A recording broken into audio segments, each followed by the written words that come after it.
दोस्तों, welcome back to my channel Mrs रायोलॉजी और मैं रंजू राय आज आप लोगों के सामने फिर से नए कंटेंट के साथ उपस्थित हो रही हूँ। उम्मीद है कंटेंट आप लोगों को काफ़ी अच्छा लगेगा। तब तक के लिए वीडियो देखने के लिए आप लोगों को दिल से धन्यवाद और वीडियो पर टिल एंड तक बने रहिए और अच्छा लगे तो चैनल को सब्सक्राइब करना बिल्कुल नहीं भूलिए। शेयर लाइक तो बनता ही है। एक छोटी सी उम्मीद के साथ चलिए मैं बताती हूँ कि आज हम लोग आधुनिकता के दौर में हम लोग अपने आप को आधुनिक समझने का जो प्रयास करते हैं या सोचते हैं कि हम ही आधुनिक हैं, हम जो कर रहे हैं वही आधुनिकता की पहचान है। इसके चक्कर में हमने अपनी परंपराएं, रीति रस्म कहाँ तक छोड़ी और किस तरीके से छोड़ी है, चलिए इसी के विषय में मैं चंद पंक्तियों से आप लोगों को रूबरू कराऊं। अच्छा लगे तो शेयर लाइक सब्सक्राइब तो बनता ही है। एक छोटी सी उम्मीद के साथ आपकी रंजू आपके सामने उपस्थित है, तो ध्यान देकर सुनिए। ऐसा होता था कि पहले जो विवाहित महिलाएं होती थी, पहले की विवाहित महिलाएं जो होती थी माथे पर पल्लू लिया करती थी। माथे पर पल्लू होता था और साड़ी पहनना होता था। आज ये सारी महिलाओं ने आधुनिकता के चक्कर में सब कुछ छोड़ दिया, सब कुछ भूल गए, है ना। तिलक और बिंदी लगाना तो हमने अपनी पहचान को बहुत पुराना सोचकर कब की भूल गए। ऐसा होता है कि मांग सूना होता है, माथे पर बिंदी नहीं होती है। और कभी ऐसा होता था कि पहले की महिलाएं जो होती थी, पुरुष जब घर से बाहर जाते थे तो उनको तिलक चंदन लगा करके बाहर भेजा करती थी। आज तो उसकी मतलब परंपरा पूरी तरह आई गई हो गई है। औरतों का जो है ललाट जो है पूरी तरह सूनी पड़ी रहती है और मर्दों का जो पुरुषों का जो है मस्तक पूरी तरह कोड़ा पड़ा रहता है। हमारे मतलब पुरानी परंपरा में ऐसा होता था कि पहले औरतें जो है हमेशा बिंदी लगाया करती थी। या तो कोई अशुभ चीज हो गया, ठीक है, अशुभ हो गया, अमंगल हो गया या शोकाकुल होने की वजह से लोग बिंदी और सिंदूर का इस्तेमाल नहीं करते थे। लेकिन आज हम आधुनिकता और फैशन के दौर में और फॉरवर्ड दिखाने के चक्कर में अपनी पूरी परंपरा और रीति रस्म को भूल चुके हैं, है ना। पहले कितने अच्छे तरीके से नामकरण संस्कार हुआ करता था, विवाह वगैरह होता था, सगाई होता था। ऐसे संस्कार को आज लोग क्या बोलते हैं ना कि ये तो बड़ी फूहर रस्म है। और इसको फुहरता का पहचान देकर लोग आज मैरिज एनिवर्सरी देखिए कितनी तरीके से मनाते हैं, बर्थडे देखिए कितनी अच्छी तरीके से मनाते हैं, ठीक है। क्योंकि हमारे समाज में त्रुटि आई तो कहाँ से, आधुनिक बनने के चक्कर में, अपने आप को बहुत हद से ज़्यादा फॉरवर्ड बनने के चक्कर में। पहले ऐसा होता था कि बच्चे जब थोड़ी सी बड़े होते थे तो जब पिता की उंगली पकड़ते थे तो पिता सबसे पहले मंदिर ले जाया करते थे और मंदिर ले जाकर उसे पूजा पाठ करना सिखाते थे। आज भगवान का मंदिर जो है ये किसका स्थल बन गया आप जानते हैं? जब आप पे बहुत बड़ा संकट पड़े, बहुत आप तकलीफ में हो, बहुत बड़ा संकट पड़ जाए, तब आप भगवान के मंदिर में जाएं। या फिर ऐसा होता है कि जब भगवान से कुछ आपको मांगना हो तब आप भगवान के पास जाते हैं, अन्यथा भगवान को तो भूल ही गए हैं। मंदिर जाना तो आपने पूरी तरह छोड़ दिया है, ठीक है। ऐसा होता है कि पहले के ज़माने में बच्चे जब कॉन्वेंट स्कूल में नहीं पढ़ा करते थे तो उनके पितामह, बाबा जिसको बोलते हैं दादा, तो ये पितामह वगैरह जो है उनको भगवत गीता सिखाते थे, उसकी 4 श्लोक 4 पंक्तियाँ सिखाते थे, रामायण गीता सिखाते थे, सुनाते थे। इसकी चर्चाएं घर में हुआ करती थी। तब देखिए परिवार में प्रत्येक व्यक्ति आपकी सुनता था, है ना। और आज एक कॉन्वेंट स्कूल में बच्चे पढ़ते हैं और आ करके एक poem Johnny Johnny yes papa सुना देते हैं। इसी में पापा तो इतने मस्त हो जाते हैं और पितामह भी मस्त हो जाते हैं, सोचते हैं कि बाप रे मेरा बेटा तो लंदन और ब्रिटेन से एकदम रिटर्न आ गया, है ना।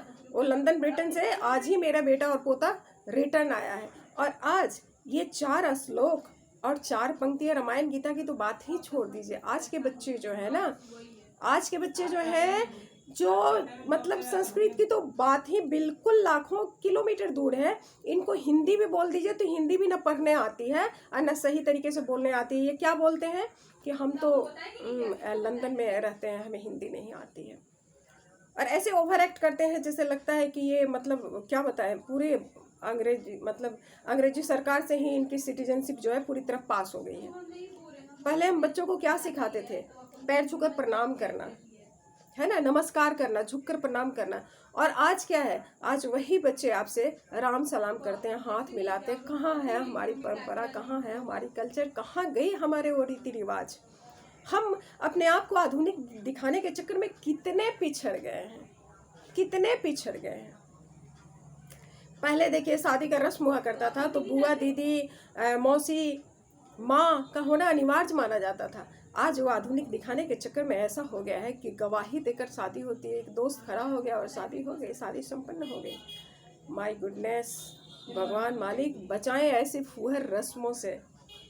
फॉरवर्ड दिखाने के चक्कर में आप इतने बैकवर्ड ना बन जाइए कि आप अपने पूरी रीति रस्म और परंपरा को एकदम बेच दिया है, अपने धो रखा है, पूरी तरह धो रखा है। ठीक है, इसलिए बच्चों को हाय हेलो करना और हाथ मिलाने और सलाम और राम राम बोलने से अच्छा है कि बच्चों को कम से कम प्रणाम करना सिखाइए। कि जो भी बड़े बुजुर्ग आपके घर में आते हैं उनसे प्रणाम कीजिए और कैसे शिष्टाचार के हिसाब से उनसे बात किया जाए, है ना। हमारे मजहब का लड़का देखिए आज कॉन्वेंट से जो है पढ़कर अरबी सीख लेता है, उर्दू सीख लेता है, फारसी सीख लेता है, बट हिंदी ही नहीं सीखता है। सबसे बड़ी तो मुसीबत यही है कि कहाँ गई हमारी हिंदी, क्यों लुप्त होते जा रही है हमारी हिंदी। हम अपनी भाषा भूलते जा रहे हैं, हम अपनी भाषा नहीं बोल पाते हैं। ये क्या हम फॉरवर्ड है? हमें ये क्या फॉरवर्डनेस का ये पहचान है कि हमें बहुत ज़्यादा हम मॉडर्न हैं? माय गुडनेस, भगवान आज के लोगों को बचाइए इससे। आज संस्कृति जो है, इतिहास और परंपराएं जो है, हम आधुनिकता के चक्कर में सब कुछ ही छोड़ चुके हैं, सब कुछ ही भूल चुके हैं। क्योंकि कल जो था ना वो आज हमारा नहीं है। हम आज में ज़िंदगी जीने लगे हैं, सिर्फ और सिर्फ प्रेजेंट में, वर्तमान में जीने लगे हैं।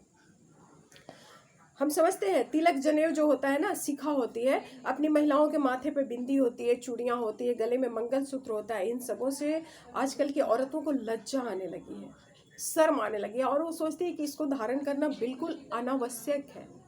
चूँकि रीति रस्म और हमारे संस्कार और हमारी परंपरा कहाँ खत्म हो जाती है, हमारा पहनावा कहाँ खत्म हो जाता है, जहाँ हम उसको पिछड़ा समझ कर त्याग कर दिया है, हमने छोड़ दिया है।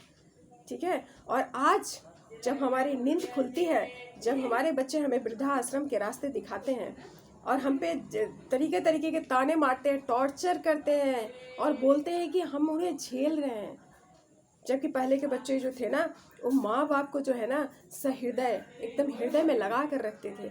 सोचते थे कि भगवान के मंदिर जाएं या ना जाएं, लेकिन माँ बाप की सेवा करना मंदिर में जाने से ज़्यादा कहीं बेहतर है। और माँ बाप की सेवा करते थे, माँ बाप को ही मंदिर समझते थे और भगवान समझते थे। और मंदिर जाना उतना उचित नहीं समझते थे जितना उचित माँ बाप का सेवा करना सोचते थे। तब आप सोचते थे कि कभी कोई वृद्ध जो है उनको कोई तकलीफ पहुँची हो? जी नहीं। जबकि पहले के लोग पढ़े लिखे भी कम होते थे, लेकिन उनमें अच्छी संस्कार होती थी और अपने आप को फॉरवर्ड दिखाने के चक्कर में माँ बाप को कभी अवॉइड नहीं करते थे, माँ बाप को कभी छोड़ते नहीं थे। ठीक है, आज तो हमारी वैदिकता जो है ना पूरी तरह पीछे चली गई है। वैदिक असर तो हम पे रह ही नहीं गया, क्योंकि हमने ही तो अपने बच्चों को कॉन्वेंट में पढ़ाना सिखाया, क्योंकि वो एक प्रतिष्ठा का प्रश्न बना हुआ है। आज हमारे बच्चे जहाँ राजेंद्र प्रसाद पढ़े, वहाँ अगर हमारे बच्चे आज सरकारी स्कूल में पढ़ते हैं तो ऐसा बोला जाता है कि हमारे पास कुछ भी नहीं है, हम बहुत पिछड़े हैं, हमारे पास आज कुछ भी नहीं है। हमारा लड़का तो अरे वो खिचड़ी स्कूल में पढ़ रहा है, चरवाहे स्कूल में पढ़ रहा है, हाँ सरकारी स्कूल में पढ़ रहा है, जिसकी कोई कीमत ही नहीं रह गई। जिससे इतने बड़े बड़े जो महान हस्ती जो थे, ये सारे सरकारी स्कूल से पढ़कर इतने बड़े बड़े लोग बन गए, इतने बड़े बड़े पोस्ट हासिल किया, इतनी बड़ी बड़ी पदवियाँ इनको मिली।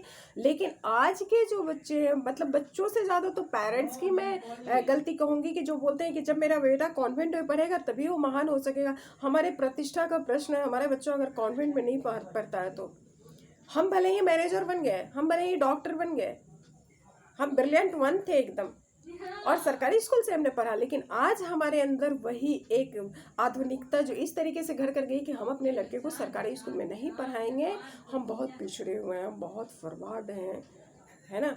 अपने सारी परंपराओं को लात मार दो, रीति रस्मों को लात मार दो, अपने संस्कार को लात मार दो, आप देखो कितने फॉरवर्ड हो, कितने आधुनिक हो। आप माँ बाप को लात मार के भगा दो, है ना। आप बीवी से डिवोर्स ले लो, आए दिन घर में झूठ झमेला करो, झगड़ा करो, जबरदस्ती करो, ज्यादती करो, आप अपने बरबोलापन दिखाते रहो। देखो आप कितने बड़े हो, आप कितने आधुनिक हो, कितने फॉरवर्ड हो।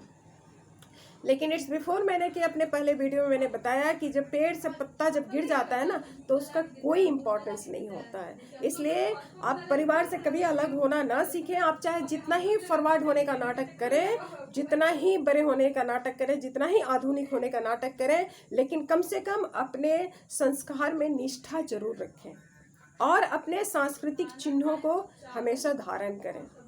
ठीक है, आप अपने आप को बहुत बुद्धिमान समझते हैं, हो सकता है आप सोचते हैं कि हम बहुत बुद्धिमान हैं, लेकिन आप अपने बुद्धिमानी को दिखाइए और कहाँ दिखाइए, उसका सही उपयोग कीजिए। ठीक है, आज का वीडियो मेरा बहुत लंबा हो गया, चूँकि बोलने के दौर में मैं बहुत कुछ ज़्यादा बोल चुकी, लेकिन जो भी मैंने बोला मुझे लगता है मैं बहुत ठोस और बहुत सही बोला मैंने, जो बहुत कॉन्क्रीट है। लेकिन आप लोगों को अगर अच्छा लगे तो शेयर, लाइक और सब्सक्राइब करना बिल्कुल नहीं भूलिएगा दोस्तों, और वीडियो को टिल एंड तक वॉच कीजिए। तब तक आपकी रंजू आप लोगों से विदा लेती है। Love you all. जय भारत, जय सनातन।